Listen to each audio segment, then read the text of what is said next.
It's good, YouTube. It's Next Level Yu-Gi-Oh! Back again. I said I was going to give you an update about the regional in Brooklyn. So I went 3-2, and then I dropped. And I ran a Gladiator Beast deck that wasn't very complete. I don't know, I lost to some very unlucky circumstances, but I also made a few mistakes, I guess. A couple of the games I lost, I didn't make any mistakes, but one of the games I did. That's all I'll say about that.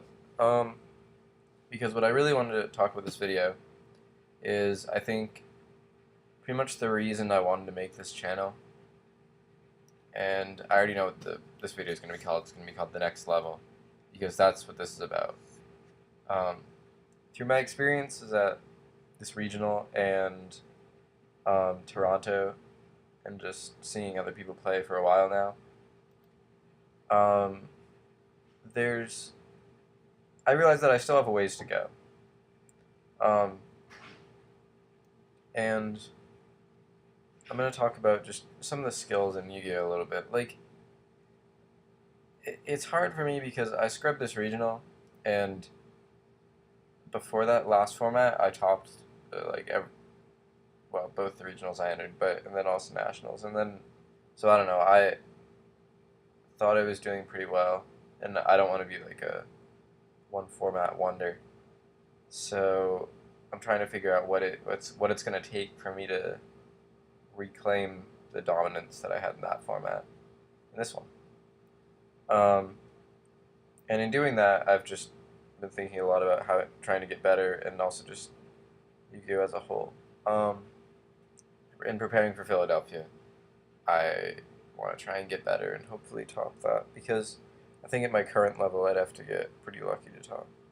Like, I'm at this point now, I feel like, where I'm better than pretty much everyone, except for, like, the really top pros.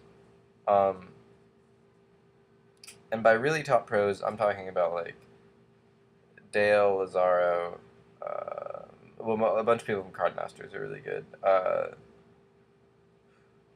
bunch of California, Adam Korn is great. Billy, Ryan Spicer, people like that. Like, I'm at this weird level between, like, the average player, who's not very good, and, like, the very top pro, who are obviously the best players. Like, I'm basically just, like, a step below them. Step or two, I don't know. You can say it however you want. But, I don't know, that's where I think I'm at right now. But it's hard because, so I can beat pretty much everyone worse than me. Barring ridiculous lucky circumstance. But even then, like, I've learned how to mitigate luck in the game, as pretty much all the players at my level or above have. Me and the other good people, we can usually win even if our opponent gets pretty lucky. Like, we can just prepare for it.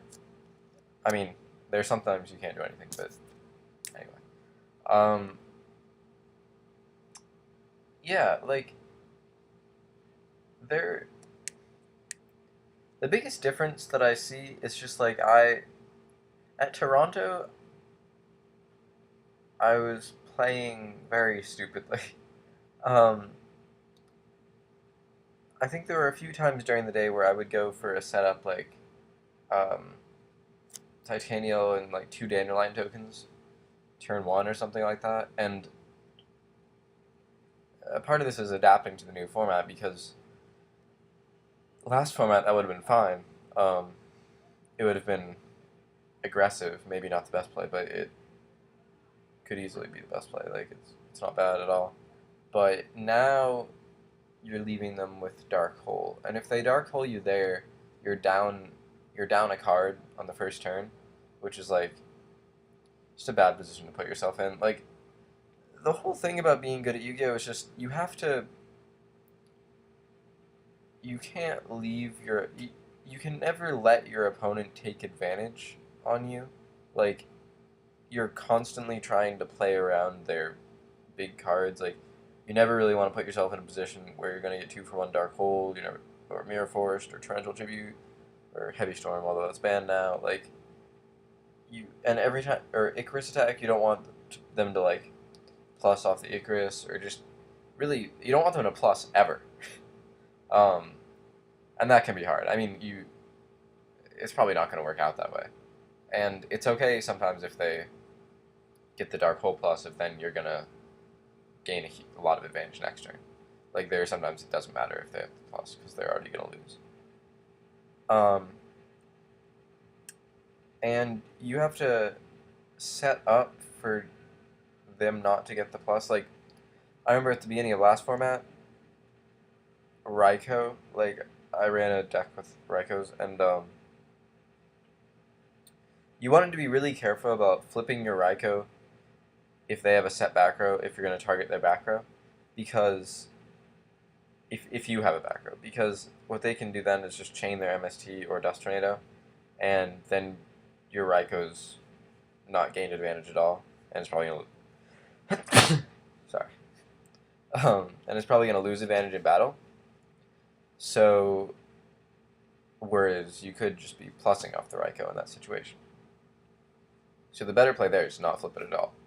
If you're going to be forced into a scenario where you are going to target the background, they can chain it.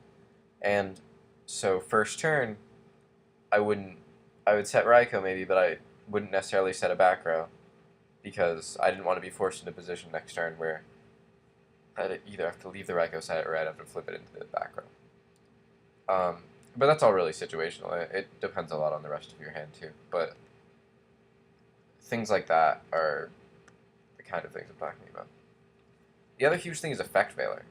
I think I talked about this in my last video, but Effect Veiler is a really annoying card. And I don't know, in my Yu-Gi-Oh! Story videos, I talked about how one thing that really led me to improve, like 6 months ago, or no, longer than that, like 9 months ago, was watching Ryan play and my friend Ryan play, and I would see how he wouldn't put himself in a position where he'd have to, like, go for a game and they could have Gores. Like, if there was a possibility that Gores would stop his OTK and leave him in a bad position, he just wouldn't go for it. Or he'd, like, maneuver himself into a position where Gores didn't even matter. And that's what I do now, too, with Gores. But you have to do the exact same thing with Effect Veiler. And you have to do the exact same thing with every card in the game if you want to be a top player. Like, I guess that's what I've really realized. Like, Lazaro, I talked with Matt Hoey about this at Toronto, and he said Lazaro is the best player in the game. And I hadn't seen Lazaro play that much, so I was like, okay, dude, whatever. But after hearing about it and watching him, I agree with Hoey. Like, that's the next level. Lazaro plays, he's the best player in the game. Like, he just sets everything up really, really well. Like, he turns in advance, and, like, given the Effect Veiler example, like, by the time he makes his push, it doesn't matter if they have Effect Veiler. Like, he's already prepared for it. So if they Veiler him, they're still going to be in a bad position regardless. Like, he doesn't make pushes that are going to be stopped by Effect Veiler, if it's an out for them. And, like, this is unrelated, but game 2, like, you have to be, again, aware of their side cards and be playing around those. Like, you play around the Gores or the Veiler or Mirror Force or Dark Hole or any of these cards. Like, you just have to be playing around every card in their deck. And it's really hard to do, at least for me. Like, and again, that's why I keep talking about the next level. That's the next level, where you get to that point where you're aware of every card in their deck, how to play around it, and you're doing it correctly. And it's hard to do. And I'm going to try and improve on it. Probably not master it for Philly, but we'll see where that takes me. And I'm going to end this video here. Thanks for watching. Hope this was understandable.